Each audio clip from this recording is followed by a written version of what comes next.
राधा मेरी स्वामिनी और मैं राधे को दास, जन्मो जन्मो मोहे दीजियो श्री বৃন্দাবন ধামবাস। রাধে রাধে। আজ হলো পবিত্র উত্থান একাদশী। উত্থান একাদশীর পবিত্র দিনে আমরা ভগবান শ্রীকৃষ্ণের নিত্যধাম বৃন্দাবন ধামকে দর্শন করতে করতে উত্থান একাদশীর মাহাত্ম্য কথা শ্রবণ করব। ভগবান শ্রীকৃষ্ণের অতি প্রিয় একাদশীর ব্রত। একাদশীর ব্রত পালন করার মাধ্যমে আমরা ভগবানকে প্রসন্ন করতে পারি। একাদশীর ব্রত অতি পবিত্র, তাই তো বলা হয় মাধব তিথি ভকতির জননী যতনে পালন করি। এই মাধব তিথি একাদশীর ব্রত আমাদের যত্ন সহকারে পালন করা উচিত এবং একাদশীর মহিমা মন দিয়ে শ্রবণ করা উচিত। তো এখন আমরা উত্থান একাদশীর মাহাত্ম্য কথা শ্রবণ করব। কার্তিক মাসের শুক্লপক্ষের একাদশীর মাহাত্ম্য কথা স্কন্দ পুরাণে ব্রহ্মা নারদের সংবাদে বর্ণিত আছে। মহারাজ যুধিষ্ঠির বললেন, হে পুরুষোত্তম, কার্তিক মাসের শুক্লপক্ষের একাদশীর নাম আমার কাছে কৃপা করে বর্ণনা করুন। ভগবান শ্রীকৃষ্ণ বললেন, হে রাজন, কার্তিক মাসের শুক্লপক্ষের একাদশী উত্থান বা প্রবোদনী নামে খ্যাত। প্রজাপতি ব্রহ্মা পূর্বে নারদের কাছে এই একাদশীর মহিমা কীর্তন করেছিলেন। এখন তুমি আমার কাছে সে কথা শ্রবণ করো। দেবর্ষি নারদ প্রজাপতি ব্রহ্মাকে বললেন, হে মহাত্মা, যে একাদশীতে ভগবান শ্রী গোবিন্দ শয়ন থেকে জেগে ওঠেন সেই প্রবোদনী বা উত্থান একাদশীর মহিমা আমার কাছে সবিস্তারে কীর্তন করুন। ব্রহ্মা বললেন, হে নারদ, উত্থান একাদশী যথার্থই পাপ বিনাশিনী, পুণ্যবর্ধিনী ও মুক্তিপ্রদায়িনী। এই একাদশীর ব্রত নিষ্ঠার সাথে পালন করলে 1000 অশ্বমের যজ্ঞ ও শত শত রাজসোহমের যজ্ঞের ফল অনায়াসে লাভ হয়। এই জগতের দুর্লভ বস্তুর প্রাপ্তির আর কি কথা বলবো। এই একাদশী ভক্তিপরায়ণ ব্যক্তিকেও ঐশ্বর্য, প্রজ্ঞা, রাজ্য ও সুখ প্রদান করে। এই ব্রতের প্রভাবে পর্বত সমান রাশি রাশি পাপও বিনষ্ট হয়ে যায়। একাদশীতে রাত্রি জাগরণ করলে তাদের সমস্ত পাপ ভস্মীভূত হয়ে যায়। শ্রেষ্ঠ মুনিগণ তপস্যার দ্বারা যে ফল লাভ করেন এই ব্রতের উপবাসে তা পাওয়া যায়। যথাযথভাবে এই ব্রত পালন করলে অসাতীত ফল প্রাপ্ত হওয়া যায়, কিন্তু অবিধিপূর্বক উপবাস করলে স্বল্প মাত্রায় ফল প্রাপ্ত হয়। যারা এই প্রবোদনী একাদশীর ধ্যান করেন তাদের পূর্বপুরুষেরা স্বর্গে আনন্দে বাস করেন। এই একাদশীতে উপবাস করলে ব্রহ্মহত্যাজনিত ভয়ঙ্কর নরক যন্ত্রণা থেকে নিস্তার পেয়ে বৈকুণ্ঠ গতি লাভ হয়। অশ্বমের যজ্ঞ দ্বারা যা সহজে লাভ হয় না, তীর্থে স্বর্ণ প্রভৃতি দান করলে যে পুণ্য অর্জিত হয়, এই উপবাসে রাত্রি জাগরণ করলে সেই সকল ফল অনায়াসে লাভ হয়ে যায়। যিনি সঠিকভাবে উত্থান একাদশীর ব্রত অনুষ্ঠান করেন তার গৃহে ত্রিভুবনের সমস্ত তীর্থ এসে উপস্থিত হয়। হে নারদ, বিষ্ণুর প্রিয়তমা এই প্রবোদনী একাদশীর উপবাস করলে সর্বশাস্ত্রের জ্ঞান ও তপস্যায় সিদ্ধি লাভ করে চরমে মুক্তি লাভ হয়। যিনি সমস্ত লৌকিক ধর্ম পরিত্যাগ করে ভক্তি ভরে এই একাদশীর উপবাস করেন তাকে আর পুনর্জন্ম গ্রহণ করতে হয় না। এমনকি মন ও বাক্যের দ্বারা অর্জিত পাপ রাশিও গোবিন্দের চরণে অর্চনে বিনষ্ট হয়ে যায়। হে বৎস নারদ, এই ব্রত শ্রদ্ধা সহকারে শ্রী জনার্দনের উদ্দেশ্যে স্নান, দান, জপ, কীর্তন ও হোম আদি করলে অক্ষয় ফল লাভ হয়। যারা উপবাসের দিনে শ্রী হরির প্রতি ভক্তিভাবে দিন যাপন করেন তাদের পক্ষে জগতের দুর্লভ বলে আর কিছু নেই। চন্দ্র ও সূর্যগ্রহণে স্নান করলে যে পুণ্য হয়, এই উপবাসে রাত্রি জাগরণে তার সহস্র গুণ বেশি স্বীকৃতি লাভ হয়। তীর্থে স্নান, দান, জপ, হোম, ধ্যান আদির ফলে যে পুণ্য সঞ্চিত হয়, উত্থান একাদশীর ব্রত পালন না করলে সে সকল নিষ্ফল হয়ে যায়। হে নারদ, শ্রী হরিবাসরে শ্রী জনার্দনের পূজা বিশেষভাবে ভক্তি সহকারে পালন করবে, তা না হলে শত জন্ম অর্জিত পুণ্যফল বিফল হয়ে যাবে। হে বৎস, যিনি কার্তিক মাসে সর্বদা ভাগবতম শাস্ত্র আদি অধ্যয়ন করেন তিনি সর্বপাপ মুক্ত হয়ে সমস্ত যজ্ঞের ফল লাভ করেন। ভগবান হরিভক্তিমূলক শাস্ত্র পাঠে অত্যন্ত সন্তুষ্ট হন, কিন্তু দান, জপ, যজ্ঞ আদির দ্বারা তেমন প্রীতি হন না। এই মাসে শ্রী বিষ্ণুর নাম, গুণ, রূপ, লীলা আদি শ্রবণ কীর্তন অথবা শ্রীমদ্ ভাগবতম আদি শাস্ত্রগ্রন্থ পাঠের ফলে শত শত গোদানের ফল অচিরেই প্রাপ্ত হওয়া যায়। অতএব হে মুনিবর, কার্তিক মাসে সমস্ত গৌণ ধর্ম বর্জন করে শ্রী ঋষিকেশের সামনে হরিকথা শ্রবণ কীর্তন করার কর্তব্য। কোনো ব্যক্তি যদি ভক্তি সহকারে এই মাসে ভক্ত সঙ্গে হরিকথা শ্রবণ ও কীর্তন করেন তবে তার শতকুল উদ্ধার প্রাপ্ত হয় এবং হাজার হাজার দুগ্ধবর্তী গাভীদানের ফল অনায়াসে লাভ করেন। এই মাসে ভগবান শ্রীকৃষ্ণের রূপ গুণ আদি শ্রবণ কীর্তনে দিন যাপন করলে তার আর জন্ম হবে না। এই মাসে বহু ফল মূল অগ্রুর কর্পূর ও চন্দন দিয়ে শ্রীহরির পূজা করা কর্তব্য। সহস্র তীর্থ ভ্রমণ করলে যে পুণ্য সঞ্চয় হয়, উত্থান একাদশীতে শ্রীকৃষ্ণের পাদপদ্মে অর্ঘ্য প্রদানে তার কোটিগুণ বেশি স্বীকৃতি অর্জন হয়। শ্রবণ কীর্তন স্মরণ বন্ধন আদি নববিধা ভক্তির সাথে তুলসী সেবার জন্য যারা তুলসীর বীজ রোপণ করে তুলসী মহারানীকে জল দান করেন তারা মুক্তি লাভ করে বৈকুণ্ঠবাসী হন। এই পবিত্র কার্তিক মাসে যারা ভগবানের কথামৃত শ্রবণ করেন, ভগবানের নাম জপ করেন, হরে কৃষ্ণ কৃষ্ণ কৃষ্ণ হরে হরে, হরে রাম রাম রাম হরে হরে, ভগবানের কথা চিন্তন করেন এবং তুলসী মহারানীর সেবা করেন, তুলসী মহারানীকে জলদান করেন, তারা মুক্তি লাভ করে বৈকুণ্ঠ ধাম প্রাপ্ত হয়। ভগবানের নিত্যধাম বৈকুণ্ঠ ধাম তারা প্রাপ্ত হন। হে নারদ, সহস্র সুগন্ধিত পুষ্পে দেবতার অর্চনে বা সহস্র সহস্র যজ্ঞ ও দানের ফলে যে ফল লাভ হয়, এই মাসে শ্রী হরিবাসরে একটি মাত্র তুলসীপত্র ভগবানের শ্রী চরণ কমলে অর্পণ করলে তার থেকে অনন্ত কোটি গুণ ফল বেশি প্রাপ্ত হওয়া যায়। কত অপার মহিমা বর্ণিত রয়েছে এই পবিত্র কার্তিক মাসে হরিবাসরের দিন। আজকের এই একাদশীর পবিত্র দিনে আমরা যদি তুলসী পত্র চয়ন করে সেই তুলসী পাতা ভগবানের চরণে অর্পণ করি তাহলে এতটাই স্বীকৃতি লাভ করা যায় যে তা সহস্র দেবতা এবং সহস্র যজ্ঞ দান আদি করলেও তার সমতুল্য নয়। তার থেকে অনন্ত কোটি বেশি ফল প্রাপ্ত হওয়া যায় একটিমাত্র তুলসী পাতা ভগবানের চরণে অর্পণ করার মাধ্যমে। তাই তুলসী পাতা তো আমাদের সকলের কাছে রয়েছে। ভক্তি সহকারে ভগবানের চরণে একাদশীর দিন তুলসী পাতা অর্পণ করুন, ভগবানের কাছে প্রার্থনা করুন। আর পাপময় জীবনকে আমাদের পরিত্যাগ করা উচিত। পাপ করার যে বাসনা সেটাকে হৃদয় থেকে সমাপ্ত করা উচিত। তাহলে আমাদের ভক্তি মার্গ খুব তাড়াতাড়ি অগ্রগতি হবে। যদি আমরা সকল প্রকার পাপ কর্মকে পরিত্যাগ করি তাহলে আমরা অতি শীঘ্রই ভগবানের নামে রুচি লাভ করব। হরে কৃষ্ণ মহামন্ত্র জপ করে দুই নয়ন যুগল থেকে অশ্রুধারা প্রভাবিত হবে। ভগবানের নাম জপ করে মধুর মধুর মনে হবে। এরকম হলো ভগবানের ভক্তির মহিমা। তো আমরা উত্থান একাদশীর অপার মহিমা কথা শ্রবণ করলাম। প্রিয় ভক্ত, এখন আমরা ভগবান শ্রীকৃষ্ণের নিত্যধাম এই বৃন্দাবন ধামকে দর্শন করতে করতে বৃন্দাবনের রাধাকৃষ্ণের মধুর লীলা কথা শ্রবণ করব। গোপিকারা বলেছিলেন, হে কৃষ্ণ, তব কথামৃত তপ্ত জীবন। কৃষ্ণ, তোমার কথামৃত হলো আমাদের জীবনে একমাত্র বেঁচে থাকার উৎস, আনন্দ লাভ করার উৎস। তাই আমরা যদি জীবনে আনন্দ লাভ করতে চাই, আমরা যদি জীবনে সুখী হতে চাই, তাহলে ভগবানের এই কথামৃত শ্রবণ করা উচিত। ভক্ত কিভাবে ভগবত প্রেমে উন্মত্ত হয় সেই কথাই ভাগবতমে বর্ণিত রয়েছে। ব্রজ গোপিকাদের প্রেম, ভগবানের প্রেমের উন্মাদ হয়ে যাওয়ার বর্ণনা শ্রীমদ্ ভাগবতমের দশম স্কন্ধের 10:34 বর্ণনা করা হয়েছে।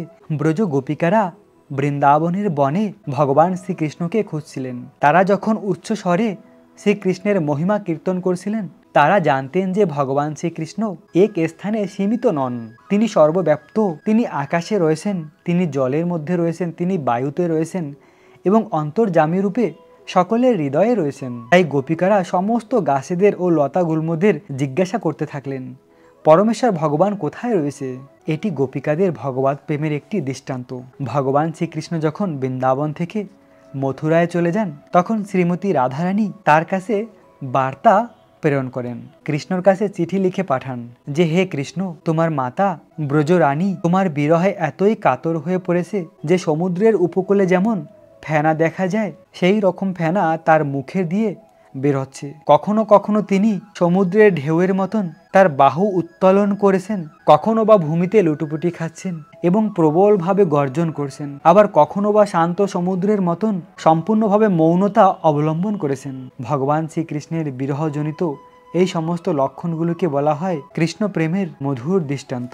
বৃন্দাবন ধামে অপ্রকট হয়ে শ্রীকৃষ্ণ যখন মথুরায় অবস্থান করছিলেন, তখন তার কয়েকজন সখা তাকে জানান, হে কৃষ্ণ, তোমার বিরহে ব্রজবাসীরা এতই কাতর হয়ে পড়েছে যে মনে হচ্ছে তারা যেন ব্যাধিগ্রস্ত হয়ে পড়েছে, তাদের শরীর উত্তপ্ত হয়েছে এবং তারা ঠিক মতন চলাফেরা করতে পারে না, কেবল ভূমিতে শয়ন করে দীর্ঘ নিঃশ্বাস ফেলছে। হে কৃষ্ণ, তুমি গিয়ে একবার ব্রজবাসীদের দর্শন দাও। সখারা এভাবে বলছিল কৃষ্ণকে। বৃন্দাবনের সখারা কখনো কখনো কৃষ্ণের কাছে মথুরায় চলে যেত, কিন্তু ব্রজ গোপিকারা যেতে পারতো না।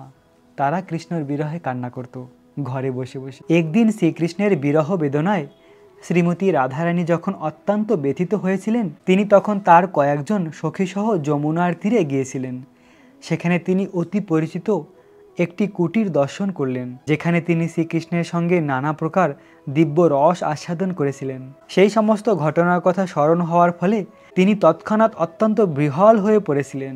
এভাবে রাধারানীর বিরহ ভাব অত্যন্ত প্রকটভাবে দেখা দিয়েছিল। এটি হলো বিরহজনিত রাধারানীর মধুর লীলা বৃন্দাবনের যমুনার ধারে। কৃষ্ণ চলে যাওয়ার পরে রাধারানী যমুনার ধারে এসে সেই লীলাভূমিকে দর্শন করে অজর ধারায় কান্না করত। কেননা কৃষ্ণ যে সকল স্থানে লীলা করেছে ওই স্থান তো তেমনই রয়েছে, কিন্তু কৃষ্ণ নেই। আর ওই স্থানকে দর্শন করে আরও বেশি বেশি করে কৃষ্ণের কথা গোপিকাদের মনে পড়ত আর অজর ধারায় কান্না করত। আর রাধারানী তো কান্না করে করে অজ্ঞান হয়ে যমুনার ধারে পড়ে যেত। অনেক সময় অনেক ঘন্টা পর্যন্ত রাধারানী অচেতন হয়ে থাকতো কৃষ্ণ বিরহে। আর গোপিকাদের মতনই আমাদের কৃষ্ণকে ভালোবাসা উচিত, গোপিকাদের থেকে শিক্ষা লাভ করা উচিত কৃষ্ণকে কি করে ভালোবাসতে হয়। প্রিয় ভক্ত, এই জগতের বাকি সব কিছু অনিত্য। যা কিছু আমাদের মনে হয় আনন্দদায়ক সেটা হলো ভ্রম, অনিত্য এবং তা সুখময় নয়। যদি আমরা নিত্য আনন্দ লাভ করতে চাই, ভগবানকে লাভ করতে চাই, তাহলে গোপিকাদের মতন কৃষ্ণকে ভালোবাসা উচিত। আমরা সব সময় একটি দুঃখের অনুভব করি, তা মনুষ্য শরীর হোক, পশু পাখি কীট পতঙ্গ লতা পাতা হোক। কেন এই দুঃখ পাই? কারণ আমাদের যে আত্মা রয়েছে, আত্মা একটি নিত্য শরীরকে খুঁজে বেড়ায়। আত্মা নিত্য শরীরকে খুঁজে বেড়ায়। আত্মা যতদিন পর্যন্ত সেই নিত্য শরীর প্রাপ্ত না হবে ততদিন আমরা সুখী হতে পারবো না। তো আমরা ভগবত ভক্তির মাধ্যমে, ভগবানকে ভালোবাসার মাধ্যমে, এই পবিত্র একাদশীর ব্রত পালন করার মাধ্যমে ভগবানকে প্রাপ্ত হতে পারি। সেই গোলক বৃন্দাবনে গিয়ে নিত্য শরীর যখন লাভ করব, তখন আমরা প্রকৃত আনন্দ লাভ করব। তাই তো আমাদেরকে ভগবানকে ভালোবাসা উচিত হৃদয় দিয়ে। এক সময় বকাসুর একটি বিরাট বড় পাখির রূপ ধারণ করে শ্রীকৃষ্ণ ও তার সখাদের করে গিলতে আসে। কৃষ্ণকে বকাসুরের মুখে প্রবেশ করতে দেখে বলরাম ও অন্যান্য গোপেরা মৃতপ্রায় মূর্ছিত হয়ে পড়েছিলেন। কোনো বিবস্ত্র দৃশ্য অথবা দুর্ঘটনার ফলে তারা কখনো শ্রীকৃষ্ণকে ভুলে যায় না। চরম বিপদেও তারা শ্রীকৃষ্ণকে স্মরণ করতে পারেন। এটি হচ্ছে কৃষ্ণ ভাবনামৃতের অপরূপ লাভ। মৃত্যুর সময়ও যখন দেহের সমস্ত কার্যকলাপ বিলক হয়ে যায়, তখনও ভক্ত তার অন্তরের অন্তরস্থলে শ্রীকৃষ্ণকে স্মরণ করে এবং তার ফলে তিনি পুনরায় এই ভবসমুদ্রে পতিত হওয়ার চরম বিপদ থেকে রক্ষা পান। এভাবে কৃষ্ণ ভাবনামৃতের প্রভাবে ভক্ত এই জড়জগৎ থেকে বৈকুণ্ঠলোকে উন্নীত হন। কৃষ্ণকে সবসময় যদি আমরা মনে করার চেষ্টা করি, তাহলে মৃত্যুর সময় আমরা অবশ্যই কৃষ্ণকে স্মরণ করতে পারব। আর ভগবান বলেছেন, অন্তকালে চ মামেবম শরণ মুক্তা কলেবরম য প্রয়াতিশ মদভাবম জাতি নাস্তায় সংশয়া। ভগবান বলেছেন, মৃত্যুর সময় যিনি আমাকে স্মরণ করতে পারবেন তিনি অবশ্যই আমার ধাম প্রাপ্ত হবেন, আমাকে প্রাপ্ত হবেন। আর সেই বিষয়ে কোনো সন্দেহ নেই। তাই আমরা যদি আমাদের জীবনের অন্তিম সময়, মৃত্যুর সময় কৃষ্ণকে স্মরণ করতে পারি, তাহলে অবশ্যই কৃষ্ণের কাছে ফিরে যাব। তাই তো আমাদের জীবনের প্রতিটি সময় কৃষ্ণের কথা স্মরণ করা উচিত, কৃষ্ণের মহিমা কথা শ্রবণ করা উচিত। এক মুহূর্তের জন্য কৃষ্ণকে ভোলা যাবে না, সব সময় কৃষ্ণের কথাই মনে রাখা উচিত। আর সেটাই হলো জীবনের চরম প্রাপ্তি। শ্রীমদ্ ভাগবতমের দশম স্কন্ধে 10, 21, 13 বর্ণনা করা হয়েছে, ব্রজ গোপিকারা বৃন্দাবনের গাভীদের কৃষ্ণ প্রেমের প্রশংসা করেছিলেন। ব্রজ গোপিকারা দেখলেন যে গাভীরা শ্রীকৃষ্ণ মধুর মুরালিধ্বনি শ্রবণ করেছিলেন। তাদের দেখে মনে হচ্ছিল তারা যেন সেই অপ্রাকৃত শব্দ তরঙ্গে অমৃত পান করছেন। গোবিন্দের বাঁশির সুর এত মধুর, ওই বাঁশির সুর শ্রবণ করে আর গোবৎসেরা ভুলে গেলেন দুধ পান করার কথা ওই বাঁশির সুর শুনে। যেন সেই গাভীর বাছুরের চক্ষু দিয়ে শ্রীকৃষ্ণকে আলিঙ্গন করছিলেন এবং তাদের চোখ দিয়ে অশ্রু ঝরে পড়ছিল। এরকমই হলো শ্রীকৃষ্ণের মধুর বংশীর ধ্বনি শ্রবণের মাহাত্ম্য। ভগবানের মধুর বংশীর ধ্বনি শ্রবণ করে গাভীরাও স্থির হয়ে যেত আর তারাও কৃষ্ণ বিরহে কান্না করত। আর সেই প্রশংসা বৃন্দাবনের গোপিকারা করছিল। গোপিকারা হলো সবথেকে উন্নত ভক্ত। তারা সকলের গুণকে দর্শন করে। শুদ্ধ ভক্তের এটি লক্ষণ, সকলের গুণ দর্শন করা। তাই গোপিকারা যে এই জগতের সর্বশ্রেষ্ঠ ভক্ত তা আমরা ভাগবতমের মাধ্যমে জানতে পারি। ভাগবতমে অনেক স্থানে রয়েছে গোপিকারা অন্য ভক্তের গুণমহিমা প্রকাশ করেছেন। যেমন বৃন্দাবনের গিরি গোবর্ধন মহারাজের মহিমা করেছেন এবং এই গাভীদের মহিমা করেছেন। এমনই হলো গোপিকাদের গুণমহিমা। তারা হলো জগতের সর্বশ্রেষ্ঠ ভক্ত। ভগবান শ্রীকৃষ্ণকে 5টি রসের মাধ্যমে ভালোবাসা যায়: শান্ত, দাস্য, সখ্য, বাৎসল্য, মাধুর্য। শান্ত রসে ভগবানকে কারা ভালোবাসে?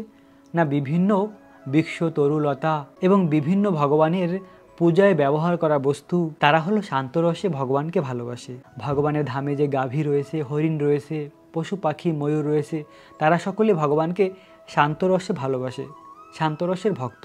দাস্য রসে ভগবানকে কারা ভালোবাসে? না বৈকুণ্ঠে যারা ভক্ত রয়েছে, যারা ভগবানকে প্রভু মনে করে আর নিজেদেরকে দাস মনে করে ভগবানের সেবা করেন, একে বলা হয় দাস্য রস। এবং তার উপরে রয়েছে সখ্য রস। সখারা কৃষ্ণকে নিজেদের সমান মনে করে। তারা মনে করে কৃষ্ণ তুমি কোন বড় লোক, তুমি আমি সম। গোলক বৃন্দাবনে এই সখ্য রস রয়েছে। সেখানে কৃষ্ণের যে সখারা, তারা কৃষ্ণকে ভগবান বলে মনে করে না। তাদের ভালোবাসা এত উন্নত, এত শ্রেষ্ঠ ভক্ত তারা সখারা। সখারা কৃষ্ণকে নিজের সখা মনে করে প্রচুর ভালোবাসে, নিজের হাতে খাওয়ায়। দেখো দেখো কৃষ্ণ আমার মা পাঠিয়েছে, এটা খুব সুস্বাদু, নিজে একটু খেয়ে কৃষ্ণকে খাওয়ায়। এটা হলো সখ্য রসের প্রেম। তো এই সখ্য রসের থেকে আরও শ্রেষ্ঠ রস হলো বাৎসল্য রস। আর এই বাৎসল্য রসের সর্বশ্রেষ্ঠ ভক্ত হলো যশোদা মা আর নন্দ মহারাজ। মা যশোদা যখন শ্রীকৃষ্ণকে গোচরণ থেকে ফিরে আসতে দেখতেন, তখন বাৎসল্য স্নেহে দ্রবীভূত হয়ে তিনি তার হস্ত কমল দ্বারা শ্রীকৃষ্ণকে বুকে স্পর্শ করে আদর করতেন। ভগবান কৃষ্ণকে মা যশোদা বুকে জড়িয়ে ধরতেন। কৃষ্ণ যখন গোচরণ থেকে ফিরে আসতো, আসার সঙ্গে সঙ্গে মা ভালোবেসে বুকে জড়িয়ে ধরত। আমার কানহা এসেছে পুরো দিন বৃন্দাবনের বনে থেকে, তখন মা যশোদা কৃষ্ণকে খুব সুন্দর সুগন্ধিত জল দিয়ে স্নান করাতেন। খুব সুন্দর নিজের হাতে মা কৃষ্ণকে স্নান করানোর পরে আবার তাকে নতুন কাপড় পরিধান করাতেন। মা যশোদা কৃষ্ণকে সাজাতো, কৃষ্ণকে অগ্রুর কর্পূর চন্দন লাগাতো, এভাবে কৃষ্ণকে খুব সুন্দর মা সাজাতো। আর যখন কৃষ্ণ বৃন্দাবনের বনে থাকতো, তখন মায়ের খুব চিন্তা হতো, আমার কানহা এখন কি করে? আমার কানহার কোনো বিপদ তো হলো না? বলরামকে বলে দিত, বলরাম তুমি আমার কানহাকে দেখে রাখবে, আমার কানহাকে সব সময় চোখে চোখে রাখবে। এভাবে মা যশোদার বাৎসল্য প্রেম হলো এই জগতের সর্বশ্রেষ্ঠ প্রেম। নন্দ মহারাজ আর যশোদা মায়ের প্রেম বাৎসল্য প্রেমের সর্বশ্রেষ্ঠ দৃষ্টান্ত। এরপরে বাৎসল্য প্রেমের পরে রয়েছে মাধুর্য প্রেম। আর মাধুর্য প্রেম হলো সর্বশ্রেষ্ঠ প্রেম। আর মাধুর্য প্রেমের সর্বশ্রেষ্ঠ ভক্ত হলো ব্রজ গোপিকারা। আর সেই ব্রজ গোপিকাদের মধ্যে আরও শ্রেষ্ঠ হলো 8 জন গোপিকা, অষ্টসখী যাকে বলা হয়। আর সেই অষ্টসখীদের মধ্যে আরও 2 জন সখী রয়েছে সর্বশ্রেষ্ঠ। তারা হলেন চন্দ্রাবলী আর রাধারানী। তো রাধারানী হলেন মাধুর্য প্রেমের সর্বশ্রেষ্ঠ ভক্ত ভগবানের। আর যারা চৈতন্য মহাপ্রভুর অনুগামী গৌরীয় বৈষ্ণব রাধারানীর ভক্ত, তারা মূলত 4টি রসে তারা ভগবানকে মূলত ভালোবাসে। দাস্য রসে ভক্তির প্রথমে ভগবানকে ভালোবাসে, তারপরে তারা সখ্য কিংবা মাধুর্য এই 3টি রসের মধ্যে কোনো একটি রসে কৃষ্ণকে প্রাপ্ত করার চেষ্টা করে। এটাই হলো জীবনের পরম প্রাপ্তি, যে শিক্ষা চৈতন্য মহাপ্রভু দিয়েছেন। চৈতন্য মহাপ্রভু ব্রজের কৃষ্ণ। তিনি এই জগতে কেন এসেছেন? না ব্রজের সেই উন্নত মাধুর্য প্রেমকে দান করার জন্য, যে প্রেম লাভ করা অতি দুর্লভ। এই জগতের আমরা কেউ সেই ভগবান শ্রীকৃষ্ণের নিত্যধাম গোলক বৃন্দাবন লাভ করার মার্গ পন্থা জানতাম না, কিন্তু চৈতন্য মহাপ্রভু এসে সেই শিক্ষা দিয়েছেন। তিনি হলেন স্বয়ং কৃষ্ণ আর রাধারানীর মিলিত স্বরূপ। চৈতন্য রূপে কেন অবতীর্ণ হয়েছেন? ব্রজ গোপিকাদের প্রেমকে জগতের কাছে প্রকাশ করা, ব্রজ গোপিকাদের ঋণ থেকে নিজেকে মুক্ত করা, তাদের গুণমহিমা প্রকাশ করে। আর সেই ব্রজ বৃন্দাবন লাভ করার সহজ উপায় দিয়েছেন। সেই উপায় হলো ব্রজ গোপিকারা যেভাবে কৃষ্ণকে ভালোবেসেছে সেই পন্থাকে অনুসরণ করা। গোপী পদ কমল দাস দাস দাস অনুদাস। ব্রজ গোপিকারা যেভাবে কৃষ্ণকে ভালোবেসেছে তাদের সেই অনুগত হয়ে, তাদের চরণের দাসের দাস হয়ে কৃষ্ণকে ভালোবাসা, সেই শিক্ষা চৈতন্য মহাপ্রভু দিয়েছেন। চৈতন্য মহাপ্রভু বলেছেন আমরা কাকে ভালোবাসবো, কার উপাসনা করব। তিনি বলেছেন রম্মা কাশী উপাসনা ব্রজবধূ বরেগেন যে কল্পিতা। এই ব্রজবধূরা, ব্রজ গোপিকেরা যেভাবে কৃষ্ণকে ভালোবেসেছেন সেটাই হলো সর্বশ্রেষ্ঠ। এবং আমাদের আরাধ্য ভগবানকে, আরাধ্য ভগবান ব্রজেস্তু তনয়া তদ্ধাম বৃন্দাবনম। বৃন্দাবনের যে কৃষ্ণ তিনিই হলেন আমাদের আরাধ্য ভগবান, জীবনের পরম প্রাপ্তি। এবং চৈতন্য মহাপ্রভু সেই গোলক বৃন্দাবনের দুর্লভ কৃষ্ণ প্রেম দান করেছেন। গোলক বৃন্দাবনে একটি অমূল্য রতন রয়েছে। গোলক বৃন্দাবনের সব থেকে মূল্যবান বস্তু, সেই বস্তুকে নিয়ে এসেছেন। আর সেই বস্তু কি? ভগবান শ্রীকৃষ্ণের দিব্য নাম। হরে কৃষ্ণ কৃষ্ণ কৃষ্ণ হরে হরে, হরে রাম রাম রাম হরে হরে। এই নাম হলো গোলক বৃন্দাবনের প্রেমধন। আর এই প্রেমধনকে যদি আমরা গ্রহণ করি, কৃষ্ণ নাম জপ করি, তাহলে এই জীবনেই আমরা ভগবানকে প্রাপ্ত হতে পারি। আর ভগবান এটাই চায় আমরা যেন এই দুঃখের সংসার থেকে মুক্তি প্রাপ্ত হয়ে ভগবানের ধাম ফিরে যাই। তাই এই কলিযুগে এই পরম পুরুষোত্তম ভগবান চৈতন্য মহাপ্রভু রূপে অবতীর্ণ হয়ে আমাদেরকে কৃষ্ণ নাম প্রদান করেছে। এই নাম জপ করলেই আমরা এই জীবনের পরম সিদ্ধি লাভ করতে পারি। তো বৃন্দাবন ধামে ঠিক কয়েকদিন আগে গোপাষ্টমী মহোৎসব উদযাপিত হয়েছে। ভগবান শ্রীকৃষ্ণ গোপাষ্টমীর দিন গাভীদের পালন করার সুযোগ পেয়েছিল। গোচরণ লীলার মধুর লীলা রয়েছে।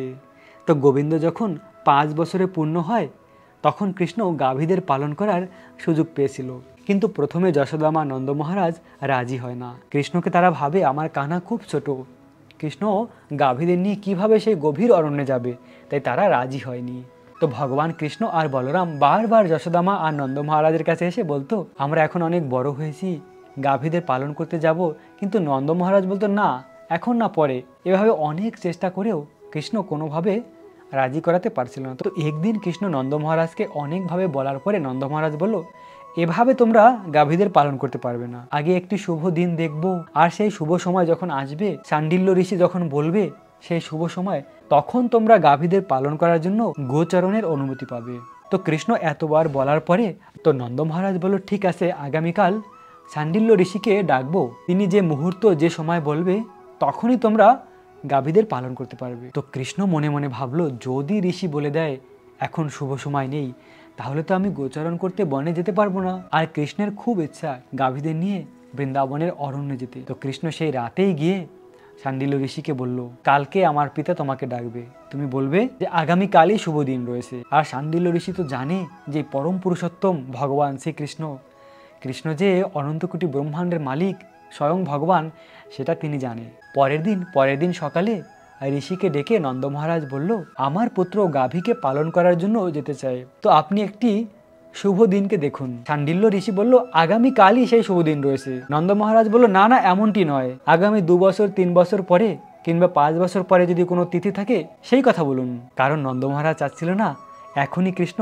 বৃন্দাবনের বনে যায়। নন্দ মহারাজ আর যশোদা মা তো খুব কৃষ্ণকে ভালোবাসে, তারা মনে করে কৃষ্ণ এখনো খুব ছোট।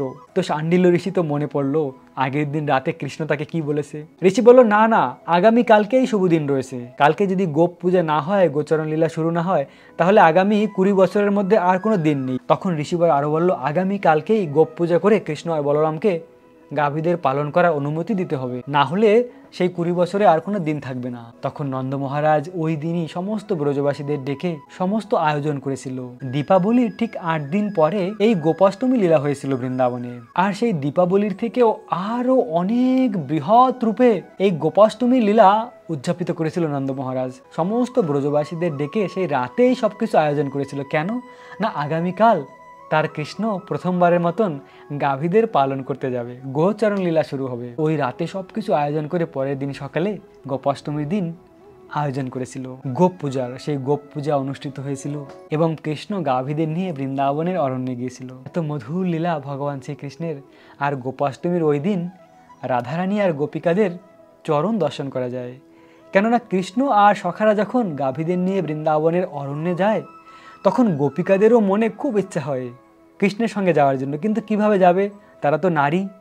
তখন রাধারানী আর গোপিকারা গোপের রূপ ধারণ করেছিল, সখার রূপ ধারণ করে তারাও কৃষ্ণের সঙ্গে গোচারণ লীলায় গিয়েছিল।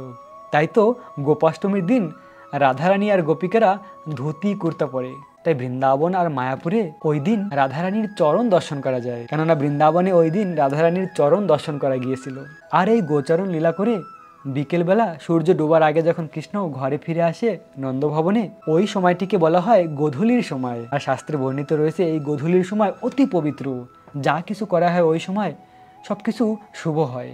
কেননা ওই গোধূলি নাম হয়েছে এই কারণেই, গাভীদের ধুল আকাশে উড়েছিল, কেননা অনেক গাভীরা একসঙ্গে ফিরে এসেছিল আর তাদের চরণের ধুলে কৃষ্ণ শ্যাম সুন্দর থেকে গৌর সুন্দর হয়েছিল, আর তখন কৃষ্ণকে আরো সুন্দর লাগছিল। এভাবে বৃন্দাবনের সূর্য ডোবার আগে কৃষ্ণ নন্দভবনে ফিরে আসতো, আর ওই সময়কে বলা হয় গোধূলির সময়, সূর্য ডোবার আগে। আর ওই গোধূলির সময় খুব সুন্দর, অনেক সুন্দর রঙে রঙে সেজে ওঠে গোধূলির সময়টা। প্রিয় ভক্ত, কার্তিক মাসের এই উত্থান একাদশী অতি মহিমান্বিত, অপার মহিমা কথা আমরা শ্রবণ করেছি এই উত্থান একাদশীর। ভক্তি সহকারে আপনারা সকলে এই ব্রত পালন করে ভগবানকে সন্তুষ্ট করুন। যদি কোনো ভক্ত আজকের দিন থেকে ভীষ্ম পঞ্চক ব্রত পালন করতে চান, তাহলে সেই ভীষ্ম পঞ্চক ব্রত পালন করার বিধি নিয়ম এর জন্য আলাদা একটি ভিডিও বানিয়ে রেখেছি, আমার এই ইউটিউবেই রয়েছে।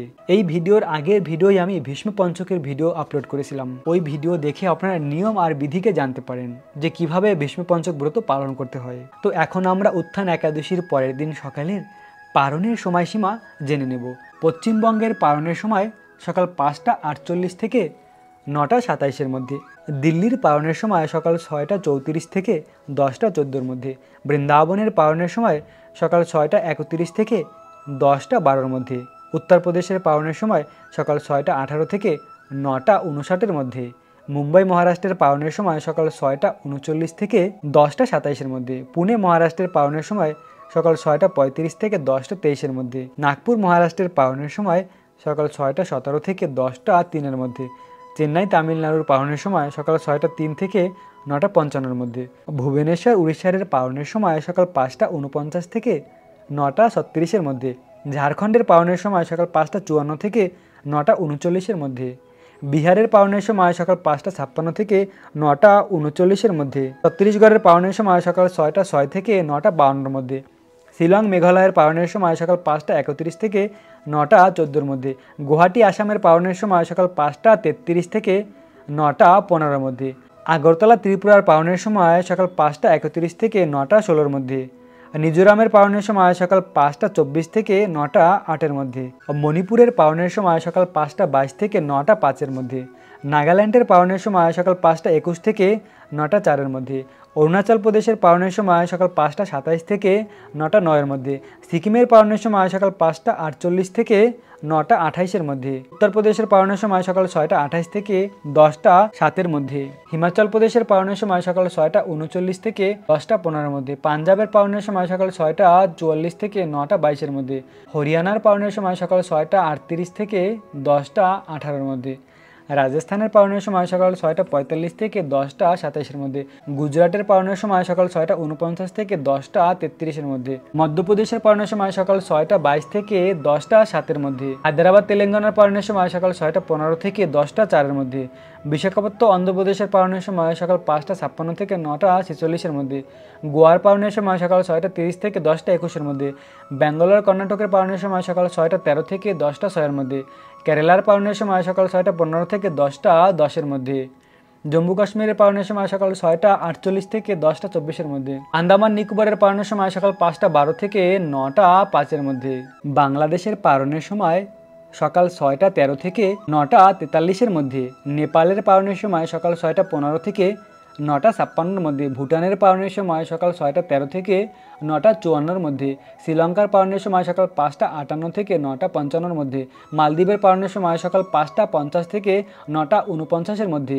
মালয়েশিয়ার পারণের সময় সকাল 6টা 56 থেকে 7টা 38-এর মধ্যে। সিঙ্গাপুরের পারণের সময় সকাল 6টা 46 থেকে 7টা 38-এর মধ্যে। ইন্দোনেশিয়ার পারণের সময় সকাল 5টা 25 থেকে 6টা 38-এর মধ্যে। থাইল্যান্ডের পারণের সময় সকাল 6টা 13 থেকে 6টা 38-এর মধ্যে। কলম্বিয়ার পারণের সময় সকাল 5টা 52 থেকে 6টা 38-এর মধ্যে।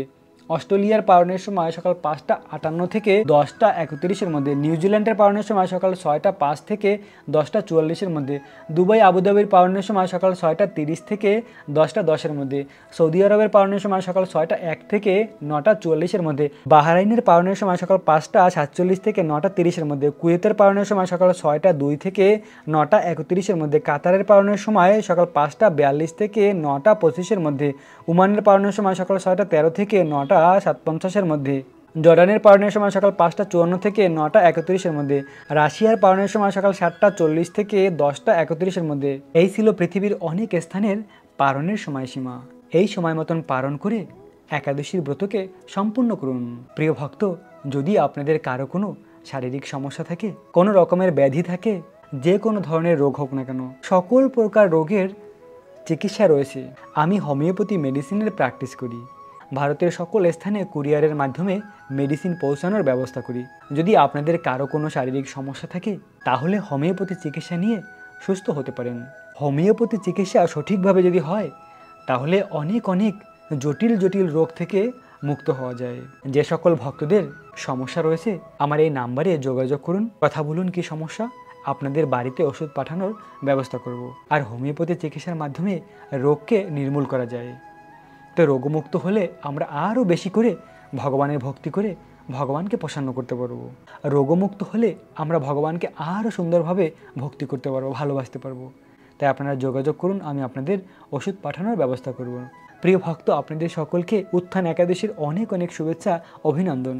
রাখবেন নিজেদের অনেক অনেক যত্ন, থাকবেন কৃষ্ণ ভাবনাময়। রাধে রাধে।